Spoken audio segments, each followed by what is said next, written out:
Halo semua, kembali lagi dengan gua Nur Hadi. Kali ini gua akan membahas 10 tempat paling angker di Indonesia.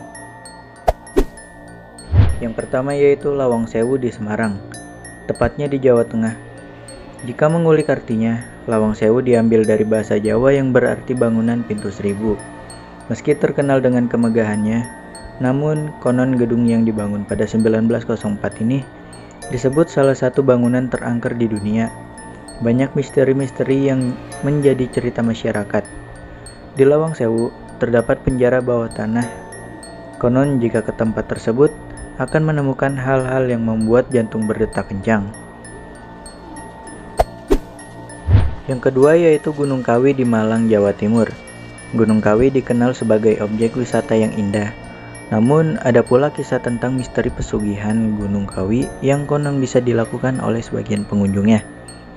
Ada kepercayaan bahwa Gunung Kawi memang mendatangkan rezeki melalui ritual-ritual tertentu. Fakta dan mitos menulis bahwa kepercayaan tersebut menyebut jika seseorang melakukan ritual dengan rasa kepasrahan dan pengharapan yang tinggi, maka permintaan akan terkabul, terutama jika menyangkut kekayaan. Mitos inilah yang dipegang banyak orang. Salah satu tempat di Gunung Kawi yang kerap dijadikan lokasi ritual adalah Pesarian.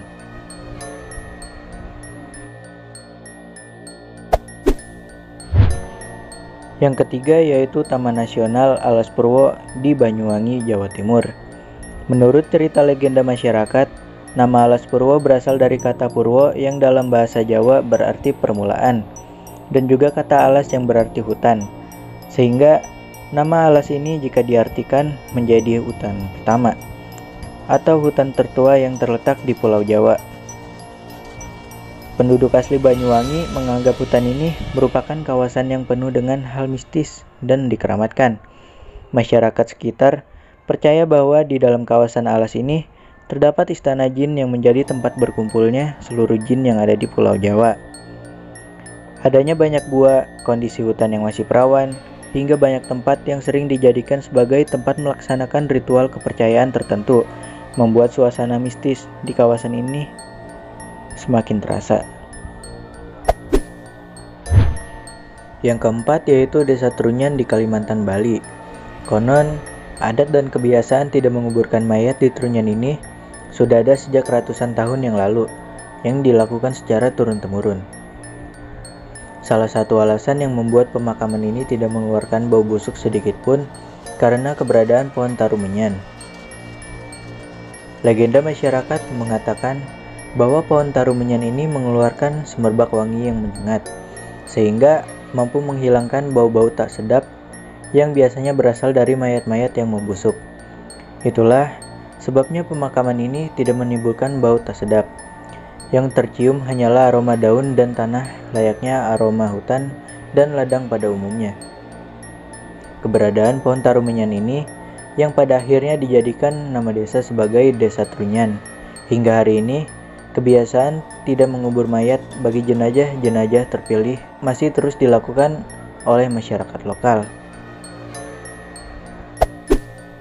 Yang kelima yaitu Fort Rotterdam, tepatnya di ujung Padang, Makassar. Fort Rotterdam adalah bangunan asli yang dibangun oleh Raja Gowatalo dengan nama aslinya Benteng Penyua. Raja Gowatalo memerintahkan para warga untuk membangun benteng tersebut. Namun, karena harus tunduk dengan Belanda, benteng tersebut diambil alih oleh Belanda, lalu diganti namanya dengan Fort Rotterdam. Benteng Fort Rotterdam juga pernah menjadi penjara untuk menahan Pangeran Diponegoro hingga tewas. Di sini, Pangeran Diponegoro menulis kebudayaan wayang dan mitos-mitos Jawa. Selain itu, pada Perang Dunia Kedua, benteng ini juga pernah digunakan sebagai benteng pertahanan dan juga sebagai penjara untuk menahan beberapa musuh. Karena banyaknya tragedi yang pernah terjadi di benteng Fort Rotterdam, kini pengunjung yang berkunjung ke sana merasakan ada beberapa kejanggalan. Ada cerita bahwa pengunjung pernah melihat sosok prajurit Belanda yang berjalan di sekitar benteng dengan seragam dan peralatan lengkap. Yang keenam, ada Benteng Vredenburg di Yogyakarta. Benteng Vredenburg yang awalnya bernama Rustenburg merupakan benteng peninggalan Belanda terbesar di Yogyakarta. Benteng ini terletak di ujung Jalan Malioboro atau titik 0 km dari Yogyakarta. Walaupun letaknya di tengah-tengah keramaian kota, sisi mistis dari benteng peninggalan Belanda ini kerasa banget. Banyak cerita-cerita mistis yang beredar di sekitar benteng yang mulai didirikan pada tahun 1767 hingga 1788 tersebut. Ngomongin soal keangkeran museum ini, mungkin udah banyak yang tahu beberapa cerita mistis dari mulut ke mulut. Konon di benteng tua ini sering ada penampakan hantu yang gak bisa dicerna dengan akal sehat, seperti penampakan seorang noni-noni Belanda yang berkaki kuda. Kejadian ini pernah dialami oleh seorang tukang beca saat tengah malam. Ia sedang mengayuh becanya dengan perlahan, kemudian ia melihat sosok wanita cantik dengan gaun panjang dari arah gerbang benteng.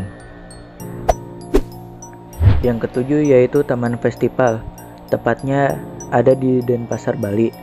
Taman Festival Bali populer sebagai tempat yang cukup horor, tak jauh dari pusat keramaian. Tak ayal, hal itu dipengaruhi oleh nuansa yang diberikan dari reruntuhan bangunan dan puing-puing sisa kebakaran. Nampak beberapa dinding gosong menghitam mencerminkan bekas api yang dahulu menghanguskannya.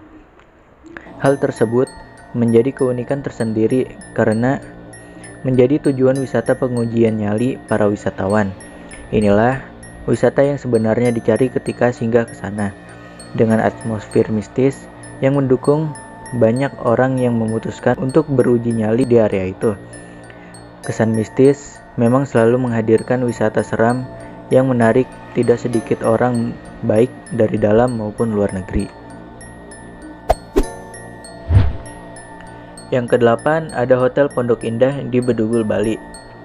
Sebagai hotel mangkrak yang tak pernah dihuni, terdapat berbagai rumor hingga cerita misteri terkait hotel tersebut. Salah satu rumor dan cerita mistis yang beredar dan banyak diyakini adalah bahwa terdapat salah seorang karyawan terdahulu dari hotel tersebut yang meninggal secara tiba-tiba. Lantas, arwahnya menjadi penunggu hotel dan kerap bergentayangan di malam hari. Bahkan, yang lebih menyeramkan lagi, ada tersiar kabar bahwa sempat terdapat beberapa wisatawan asing yang hilang usai mengunjungi hotel tersebut. Yang kesembilan yaitu Pantai Parangkusumo di Bantul, Yogyakarta. Tempat ini dianggap pertemuan antara Ratu Kidul dengan Panembahan Senopati dan juga kawasan Pantai Parangkusumo yang dipercaya merupakan keratonnya Ratu Kidul. Meski hanya sebuah cerita yang turun-temurun, masyarakat tetap melakukan semedi di Pantai Parangkusumo. Yang terakhir yaitu Komplek Kota Tua di Jakarta Barat. Kawasan Kota Tua di Jakarta dikenal sebagai cagar budayanya ibu kota. Kota Tua menjadi salah satu pilihan destinasi wisata heritage yang menarik banyak pengunjung. Dengan kehadiran bangunan-bangunan tua peninggalan zaman kolonial Belanda, penataan Kota Tua semakin hari semakin baik. Namun, di balik itu terselip kisah-kisah mistis yang menemani petualangan di Kota Tua. Dan itulah 10 tempat terangker di Indonesia. Gimana? Kalian tertarik mengunjungi tempat-tempat tersebut? Dan jangan lupa like video ini dan subscribe channel ini agar tidak ketinggalan info-info selanjutnya. See you next time.